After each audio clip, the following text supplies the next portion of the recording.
خوش آمدید ناظرین سامعین، یہ کہانی جس لڑکی نے سنائی ہے اس کی سہیلی کے والد صاحب کی ہے۔ یہ سچی کہانی جب محبت بدلے میں بدل جائے تو کس طرح پھر تباہ کرنا چاہتی ہے اپنے محبوب کو۔ آئیے یہ سبق آموز کہانی سنتے ہیں، ہر ایک کو ضرور سننی چاہیے۔ مس مت کیجیے گا یہ ویڈیو اور ہمارے چینل سید وائس کو سبسکرائب کر دیں پہلے، ساتھ ہی بیل کو ضرور پریس کریں اسی طرح کی پیاری پیاری سچی کہانیاں سننے کے لیے۔ میرے والد صاحب ایک بہت غریب انسان تھے۔ شروع سے ہی مجھے لیکن پڑھنے لکھنے کا بہت شوق تھا، سو میں پڑھائی کی منزلیں طے کر رہا تھا۔ کالج تک پہنچ گیا تھا مگر ایف اے سے آگے نہ پڑھ سکا اور مجھے زبردستی نوکری پر بٹھا دیا گیا۔ حالات ہی کچھ ایسے تھے کہ مجھے زبردستی پھر پڑھائی چھوڑنی پڑی۔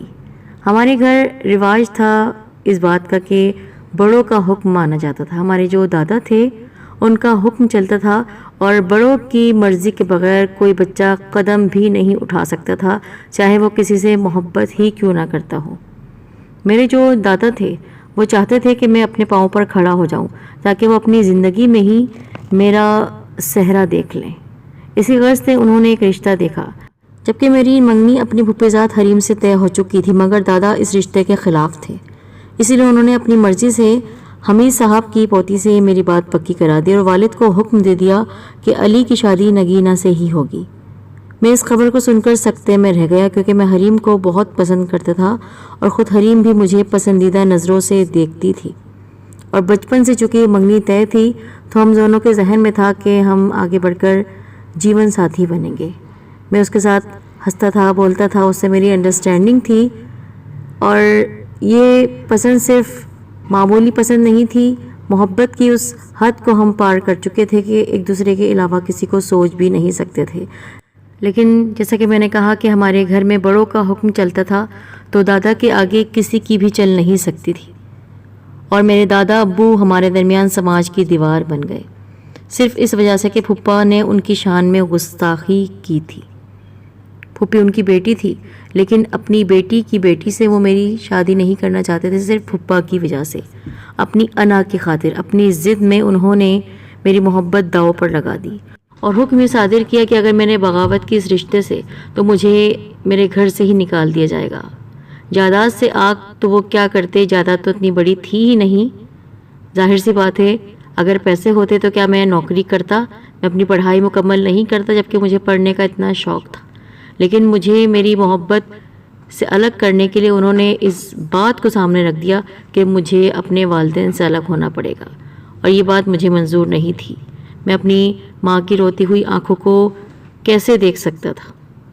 میرا دل چاہا کہ اس حکم پر بغاوت کروں، میرا دل بار بار مجھے اکسا رہا تھا، مگر جب والدین کا جھکاؤ حمید صاحب کی پوتی پر دیکھا تو سر جھکا دیا۔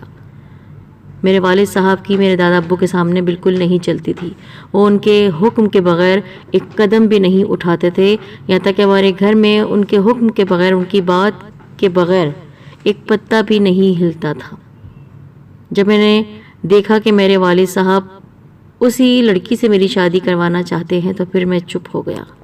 بہت صدمہ تھا مجھے، اور اس بات کا صدمہ اس سے بھی زیادہ تھا کہ جب حریم یہ بات سنے گی تو اس کو کتنی تکلیف ہوگی، اور پھر اس کی ایک سہیلی کے ذریعے مجھے یہ بات معلوم چلی کہ حریم بہت تکلیف میں ہے، بہت صدمے میں ہے، اور کئی دنوں سے وہ کمرے میں بھی بند ہے۔ پھوپھی سے تو دادا ابو ملنے جاتے بھی نہیں تھے، اس لیے ان کا تو ہمارے گھر سے کوئی تعلق تھا ہی نہیں۔ پر اس کی سہیلی نے جب بتایا کہ حریم تم سے ایک بار ملنا چاہتی ہے، آخری ملاقات کرنا چاہتی ہے، کہ اس کو معلوم ہے اس کے نانا کی مرضی کے بغیر کچھ بھی نہیں ہو سکتا ہے اور وہ تمہاری رائے جاننا چاہتی ہے، میں کیا کہتا؟ میرے والدین سے مجھے الگ کیا جا رہا تھا اگر میں حریم سے شادی کرتا، اور یہ مجھے منظور نہیں تھا۔ سہیلی نے کہا کہ علی آپ کی بہت مہربانی ہوگی کہ آپ حریم سے مل لیں، بس ایک بار وہ آپ کو دیکھنا چاہ رہی ہے، آخری بار آپ کا دیدار کرنا چاہ رہی ہے۔ ظاہر سی بات ہے اتنی برسوں کی محبت ہے تو پھر کیسے بڑوں کے فیصلے کے آگے مجبور ہو کر آپ ایک دوسرے سے اس طرح لاتعلق ہو جائیں گے۔ میں اس کی خواہش پر مجبور ہو گیا، اور اس کی سہیلی کے کہنے پر جب میں حریم کے گھر میں اندر داخل ہی ہوا تھا، مجھے کیا معلوم تھا کہ میری زندگی میں ایک بدلاؤ آنے والا ہے۔ میں ٹوٹے دل، شکستہ جذبوں اور مایوس حوصلوں کے ساتھ پھوپھی کے گھر جب پہنچا تو مجھے دیکھتے ہی پھوپھی نے منہ چھپا لیا، منہ پھیر لیا اور آنچل سے آنسو پوچھتے ہوئے بولی، اپنے کمرے میں ہے وہ، یعنی حریم۔ میں اوپر پہنچا تو حریم روتے ہوئے بولی، کچھ کرو علی ورنہ میں مر جاؤں گی۔ تم جانتے ہو میں تمہارے علاوہ کسی اور کے ساتھ زندگی گزارنے کا سوچ بھی نہیں سکتی ہوں۔ میں نے بیچارگی سے کہا کہ حریم میں خود بھی بہت مجبور ہوں، چاہ کر بھی کچھ نہیں کر سکتا ہوں۔ میں نے بھرائے ہوئے گلے سے جواب دیا، اپنے نانا کا مزاج تم بھی جانتی ہو، وہ کتنے سخت ہیں، ان کی انا کے آگے میں کچھ نہیں کر سکتا ہوں۔ پھوپھا سے اتنا ناراض ہے وہ کہ ہم دونوں کا رشتہ بھی منظور نہیں ہے، وہ کسی قیمت پر راضی نہیں ہو رہے ہیں۔ یاد رکھو علی، میں کبھی ہار نہیں مانتی ہوں۔ تمہیں یاد ہوگا بچپن میں جب کسی کھیل میں ہارنے لگتی تھی تو کھیل خراب کر دیتی تھی۔ اب میں کیا کہہ سکتا ہوں، میری تو زبان بھی بند ہے۔ وہ روئی چلی جا رہی تھی، اس کی آنکھوں سے بہتے ہوئے سیلاب نے مجھے ڈگمگا دیا تھا۔ مجھے اس کی آنکھوں کے آنسو دیکھ کر بہت افسوس ہو رہا تھا، مگر میں مجبور تھا بڑوں کے فیصلے کے آگے، اس لیے ایک جھٹکے سے خود کو اس سے الگ کیا، کیونکہ اس نے میرا ہاتھ پکڑا ہوا تھا۔ خود کو اس سے چھڑایا۔ اسی دوران میں اس کے بھائی جو تھے وہ کمرے میں داخل ہوئے، یعنی میرا کزن وہ کمرے میں داخل ہوا۔ پہلے اس نے مجھے گالیوں سے نوازا، خوب گالیاں دی، خوب مجھے کہا کہ تم اتنے بزدل، اتنے مجبور انسان کہ میری بہن کے آنکھوں میں آنسو آئے تمہاری وجہ سے۔ پھر مجھ پر اس نے اچانک، میری سوچ بھی نہیں تھی کہ میرا اپنا کزن، میری پھوپھی کا بیٹا، وہ مجھ پر چاقو سے حملہ کر سکتا ہے۔ اس نے چھری نکال لی تھی اور جب میں نے بھاگنے کی کوشش کی تو دروازہ بند ملا۔ آپ جانتے ہیں یہ دروازہ کس نے بند کیا تھا؟ حریم نے۔ حریم نے باہر سے کنڈی لگا دی تھی اور یہ کھیل اسی نے کھیلا تھا، اس نے مجھ سے بدلہ لیا تھا۔ وہ ہار گئی تھی لیکن اس نے کھیل خراب کرنا چاہا تھا۔ حریم کے بھائی نے چاقو میری ٹانگ پر مارا، خون کا فوارہ بہنے لگا۔ میں نے خون میں اپنی انگلیاں ڈبو کر بولا، اگر میں چاہوں تو تیرا گلا بھی کاٹ سکتا ہوں، مگر نہیں، میں ایسا نہیں کروں گا۔ اس طرح تو ہر فکر سے آزاد ہو جائے گا۔ تیرے لیے یہی سزا کافی ہے کہ تو زندگی بھر اپنے زخموں کو دیکھتا رہے اور اپنی بزدلی پر روتا رہے۔ میری بہن کے آنسو دیکھ کر میں برداشت نہیں کر سکتا ہوں کہ اس کا محبوب، جس سے وہ اتنی محبت کرتی تھی، وہ اتنا بزدل ہو۔ میں لنگڑاتا ہوا سیڑھیوں سے گرتا پڑتا گلی میں نکلا، مگر زیادہ دور جا نہ سکا اور درد کی شدت سے بے ہوش ہو کر گر گیا۔ مگر اس وقت بھی میری کانوں میں حریم کے الفاظ گونج رہے تھے، میں جب ہارنے لگتی ہوں تو کھیل خراب کر دیتی ہوں۔ اس بار اس نے یہی کیا تھا۔ میری ممانی کا وہاں سے گزر ہوا تو انہوں نے مجھے اس حال میں دیکھ کر ایک ریڑھی پر ڈالا اور مجھے اسپتال پہنچا دیا۔ جب مجھے ہوش آیا تو والد صاحب کا آنسوؤں سے تر چہرہ نظر آیا، ساتھ ہی درد کی ایک ٹیس اٹھی میری ٹانگ میں، اور میرے ہائے کہنے پر سسٹر نے مجھے پھر سے درد کا انجیکشن لگا دیا۔ چاقو گھٹنے سے نیچے مارا گیا تھا، ایک دو نہیں کئی زخم آئے تھے، خون کافی بہہ چکا تھا اور ٹانگ نیلی پڑی ہوئی تھی۔ ڈاکٹرز آپریشن کی تیاری میں تھے۔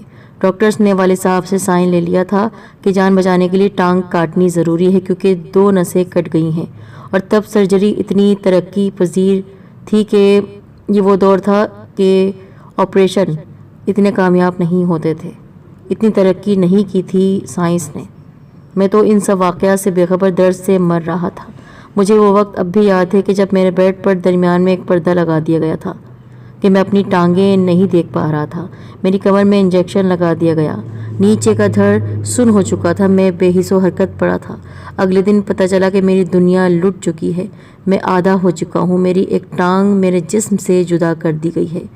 میری زبان سے بے ساختہ کراہنے کی صورت میں الفاظ ادا ہوئے، ہائے حریم، یہ تم نے کون سا بدلہ لیا؟ کیا اسے ہی محبت کہتے ہیں؟ کیا اسے ہی محبت کہتے ہیں؟ شدت جذبات سے میرے آنسو بہہ نکلے، میں دھاڑے مار مار کر رو دیا۔ اس وقت میں یہ بھول گیا کہ میں ایک مرد ہوں اور مرد کبھی روتا نہیں ہے، مگر مجھے بس یہ یاد رہا کہ میں کتنا بے بس، مجبور اور لاچار ہوں۔ ایک لڑکی نے مجھ سے بدلہ لینے کے لیے مجھے زندگی بھر کی سزا دے دی تھی۔ یہ تکلیف دہ وقت گزرا۔ مجھ آدھے انسان کو ہاسپٹل سے کچھ روز بعد ڈسچارج کر دیا گیا۔ زندگی کی چاہت ختم ہو چکی تھی۔ دل چاہتا تھا کہ خود کو ختم کر لوں، خودکشی کر لوں، مگر کیا کروں؟ میرا نام تو نگینہ کے ساتھ جوڑ دیا گیا تھا۔ حمید احمد نے اپنی پوتی کا رشتہ مجھ سے نہ توڑا۔ وہ زبان دے چکے تھے اور اپنے کیے کے پابند تھے۔ میرے دل میں ان کی عزت اب اور بڑھ گئی۔ مجھے جینا ہے نگینہ کے لیے۔ اسے کس بات کی سزا دوں کہ وہ میرے نام پر بیٹھی ہے؟ آرمی فاؤنڈیشن سے میں نے مصنوعی ٹانگ لگوا لی تھی اور آفس بھی جوائن کر لیا تھا، یعنی کہ میں نے زندگی کی طرف لوٹنا شروع کر دیا تھا، جو کہ بہت مشکل تھا میرے لیے۔ ایک لڑکی سے میں نے محبت کی اور اس نے اتنی بڑی سزا دی مجھے، بدلہ لیا مجھ سے۔ میری شادی نگینہ سے ہو گئی۔ آج میں 6 بچوں کا باپ ہوں اور ماشاءاللہ سب بچوں کی شادیاں بھی کر چکا ہوں۔ شادی کے بعد میں نے اپنی تعلیم پوری کی۔ میں نے ایم اے انگلش کیا۔ نگینہ نے پل پل میرا ساتھ دیا اور میری ہمت بندھائی، تبھی میں زندگی کے فرائض پورے کر پایا۔ حریم کی شادی جس شخص سے ہوئی اسے حریم نے اس بری طرح ذہنی صدمہ دیا کہ وہ پاگل ہو گیا، نفسیاتی مریض بن گیا اور اب پاگل خانے میں ہے۔ حریم اس کے بچے پال رہی ہے اور مجھے بات معلوم چلی ہے کہ وہ لندن میں مقیم ہے، پر میں اسے یاد نہیں کرنا چاہتا، کبھی نہیں۔ شاید وہ اپنے کیے کی سزا پا رہی ہے۔ وقت نے میرے زخموں پر مرہم رکھا اور میں ایک ٹانگ کے سہارے ترقی کے زینے طے کرتا چلا گیا، منزل میں آگے بڑھتا چلا گیا۔ اب میں ایک کامیاب انسان ہوں کیونکہ میں نے کسی کا برا نہیں چاہا تھا، اسی لیے میری ہر سانس پر اللہ کا شکر نکلتا ہے۔ زندگی کی شام آ گئی ہے، میرے چہرے پر وقت نے جال بنا دیا ہے۔ میں بوڑھا ہو چکا ہوں۔ جس لڑکی سے میں نے اتنی ٹوٹ کر محبت کی اس نے مجھے نہیں سمجھا، جبکہ بچپن سے وہ میرے ساتھ تھی۔